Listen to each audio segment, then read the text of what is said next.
কাটোয়া বিস্ফোরণ কাণ্ডে মন্ত্রী বিধায়কের দ্বন্দ্ব, স্বপন দেবনাথ রবি চ্যাটার্জি গোষ্ঠীর দ্বন্দ্ব, দুই নেতার বিবাদে যুব নেতাকে কোপ। এনআইএ চাওয়ায় বহিষ্কৃত যুব তৃণমূল নেতা শুভেন্দু দাসকে বহিষ্কার করল তৃণমূল। অভিষেকের নির্দেশে শুভেন্দু দাসকে বহিষ্কার। মন্ত্রী স্বপন দেবনাথের ঘনিষ্ঠ শুভেন্দু দাস ৪ঠা জুলাই বিস্ফোরণে মৃত্যু হয় একজনের।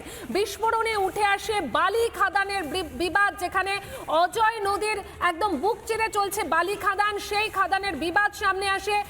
বিস্ফোরণের ঘটনায় এনআইএ চাইতে দলের রোষে যুব নেতা, আর এই ঘটনাকে কেন্দ্র করে একদম মন্ত্রী বিধায়কের দ্বন্দ্ব প্রকাশ্যে। স্বপন দেবনাথ এবং রবীন্দ্রনাথ চ্যাটার্জি গোষ্ঠীর দ্বন্দ্ব, দুই নেতার বিবাদেই কি যুব নেতার যে পরিণতি হলো সেইটাকে এই দুই নেতার বিবাদের জেরে? কারণ এনআইএ তদন্ত চেয়েছিল যুব তৃণমূল নেতা শুভেন্দু দাস, আর সেই কারণেই তাকে বহিষ্কার করা হয়। অভিষেকের নির্দেশেই শুভেন্দু দাসকে বহিষ্কার, অভিষেক ব্যানার্জির নির্দেশেই শুভেন্দু দাসকে বহিষ্কার। মন্ত্রী স্বপন দেবনাথের ঘনিষ্ঠ ছিল এই শুভেন্দু দাস। ৪ঠা জুলাই বিস্ফোরণে মৃত্যু হয় একজনের। বিস্ফোরণে উঠে আসে বালি খাদানের বিবাদ, এরই পাশাপাশি উঠে আসে যে সেইখানে একদম পরিযায়ী বোমা শ্রমিক, বাইরে থেকে শ্রমিক এনে বোমা বাঁধার কাজ চলছিল, আর সেই ঘটনায় বিস্ফোরণে মৃত্যু হয় একজনের। বিস্ফোরণে উঠে আসে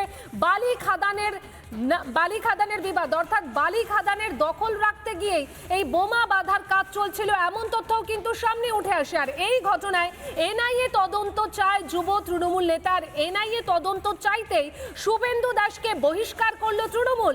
৪ঠা জুলাইয়ের ঘটনা, যেখানে বিস্ফোরণে মৃত্যু হয় একজনের, সেই খবর লাগাতার আপনাদের সামনে আমরা তুলে ধরেছিলাম। যে বাড়িতে বোমা বাঁধার কাজ চলছিল সেই বাড়ি একদম গুড়িয়ে যায়, সেই ছবিও এই মুহূর্তে আপনাদের সামনে একদম ফাইল ফুটেজ আপনাদেরকে দেখাচ্ছি। যেদিন এই ঘটনা ঘটেছিল, বোমা বাঁধার কাজ চলছিল, একদম বাইরে থেকে বলা যেতে পারে একদম পরিযায়ী বোমা শ্রমিক এনে বোমা বাঁধার কাজ চলছিল, আর বিস্ফোরণে বোমা বাঁধতে গিয়ে বিস্ফোরণে মৃত্যু হয় একজনের। সেই ঘটনার তদন্তে এনআইএ চাওয়ায় বহিষ্কৃত যুব তৃণমূল নেতা। আর কি ছবি দেখা গেল যে এই ঘটনাকে কেন্দ্র করে এই যে কাটোয়া বিস্ফোরণ কাণ্ড, সেখানে মন্ত্রী বিধায়কের দ্বন্দ্ব প্রকাশ্যে, আর এই দুই নেতার বিবাদেই কি যুব নেতাকে কোপ। একটার পর একটা জায়গার ছবি আপনাদের সামনে তুলে ধরি। প্রায় প্রত্যেক দিনই দেখা যায় যে বিভিন্ন জায়গা থেকে বোমা উদ্ধার হচ্ছে, অর্থাৎ কোথাও গিয়ে যেন বোমা বারুদের স্তূপে দাঁড়িয়ে রয়েছে আমাদের এই বাংলা। বহিষ্কৃত যুব তৃণমূল নেতা শুভেন্দু দাস, তার বক্তব্য শোনাবো আপনাদের।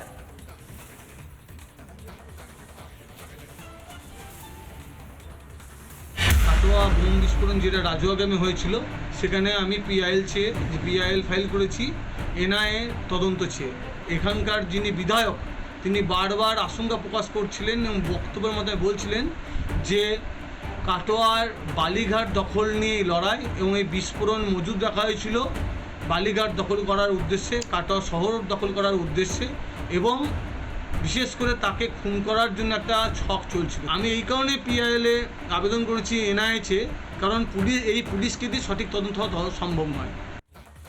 পুলিশের উপর আস্থা হারিয়েছিলেন বিধায়ক রবীন্দ্রনাথ চ্যাটার্জিও। গত 5ই জুলাই এই নিয়ে তিনি ঠিক কি বলেছিলেন একবার মনে করাবো আপনাদেরকে।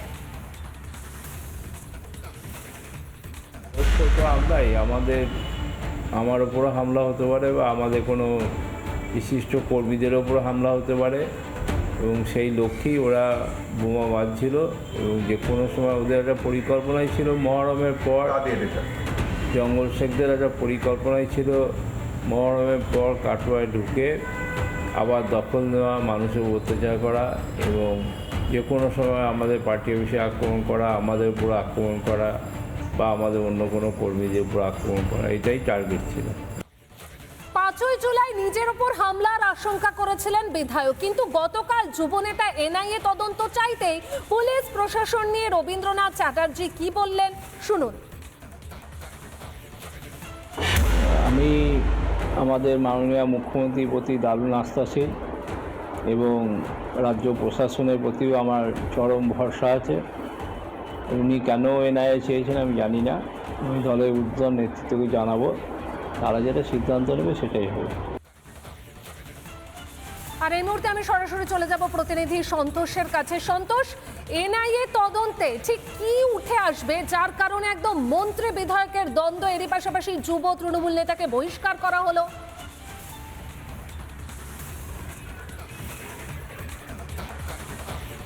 দেখো, রাজুয়ার যে বোমা বিস্ফোরণের ঘটনা ঘটেছে সেই ঘটনার সঠিক তদন্তের দাবি যে রাজ্য সরকারের যে তদন্ত করছে সেই তদন্ত কিন্তু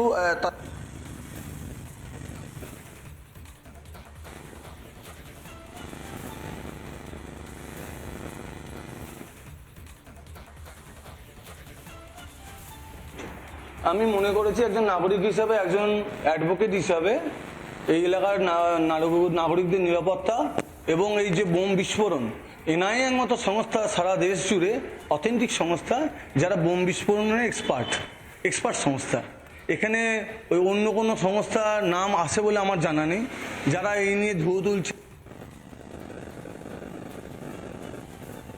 বিষয়টাই করেছি আমার মনে হচ্ছে যে সঠিক তদন্ত করার জন্য এনআই দরকার। মনে হয়েছে যে করার জন্য এনআই দরকার।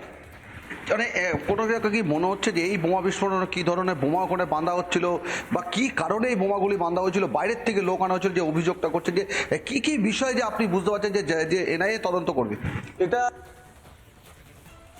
বোঝা যাবে, তাদের দাবি তো বোঝা যাবে যে সঠিকটা কি আগে তদন্ত তারা হতে দিন, তদন্ত হতে দিন তো সঠিক বেরোবে। আমি তো দাবি জানিয়েছি সবাই মাত্র, এরপর তো তদন্ত হতে দিলে তো সঠিক বেরোবে।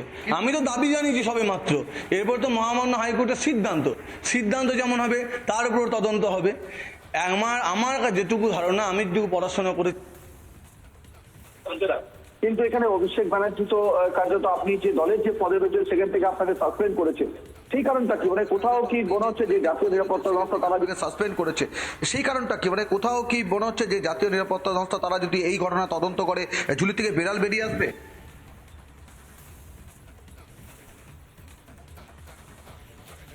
আমি তো পরি যে অভিষেক বন্দ্যোপাধ্যায় আপনাকে বহিষ্কার করলো, আপনার সাথে কোনো কথা হয়েছে দলে?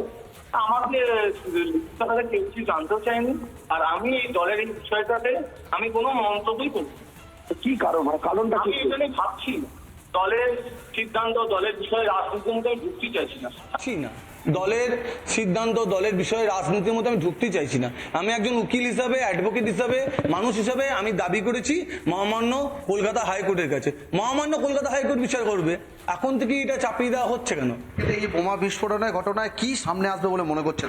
সঠিক তদন্ত হলে সঠিক জিনিস উঠে আসবে। কারা তদন্ত হলে তো বোঝা যাবে কারা আছে বলে আপনি মনে করছেন? আমি মনে করছি যে সঠিক তদন্ত প্রয়োজন, সঠিক তদন্তের জন্য তো আমি পিআইএল হাইকোর্ট যাই।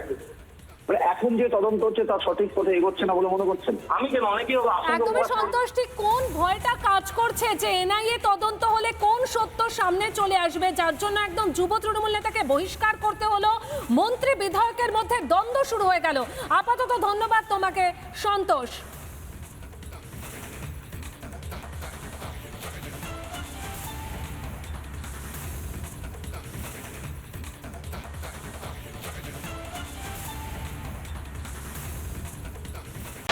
নানা ধরনের কন্টেন্ট দেখার জন্য লাইক করুন, শেয়ার করুন আমাদের ফেসবুক পেজ, সাবস্ক্রাইব করুন আমাদের ইউটিউব চ্যানেল।